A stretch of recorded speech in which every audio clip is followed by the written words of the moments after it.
Hi, I'm Jacob Tatum. Thank you to Sages for letting me present today. We'll be talking about exactly what we just said there. Do advances in technology translate to improved outcomes?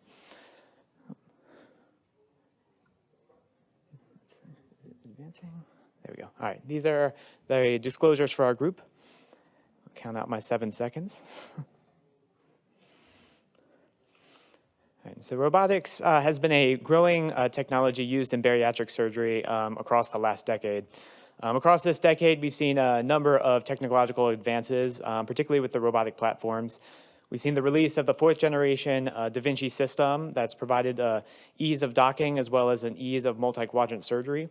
We've also had the development of robotic surgical stapler technology, including the endo-wrist that allows for greater freedom within the body, as well as SureForm technology that senses the amount of tissue within the jaws and the amount of tension on that tissue. Despite the increasing trends in robotic use, we have not seen many studies that evaluated the impact of these changing technologies. And so our project was to look at, across 2 recent timeframes, what the impact of this technological change has been. To do so, we queried the MBSAQIP data registry from 2015 to 2020, looking for adults aged 18 to 65 who had compatible CPT codes for robotic sleeve gastrectomies, as well as robotic Roux-en-Y gastric bypasses. These were then split down into 2 comparison groups, an early group from 2015 to 16, as well as a late group from 2019 to 2020. The early groups had much smaller patient aggregates, and so to ensure that we had equal groups, we pulled out a subset from the late groups and propensity matched them for age, race, gender, BMI, and multiple comorbidities to ensure that our 2 groups matched, and then evaluated the utilization as well as performed univariate analysis to compare 25 different outcomes. This is the list of the different outcomes that we looked at.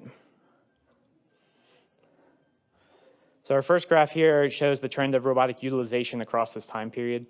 You'll notice that for both of the procedures, we've had increasing utilization in the robotic platform.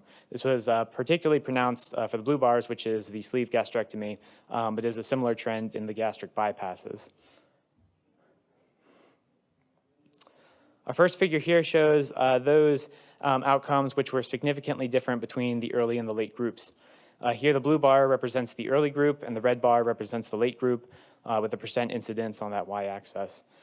We saw that readmissions, interventions, and reoperations were all decreased in the late group, as were staple line leaks, pulmonary complications, and strictures.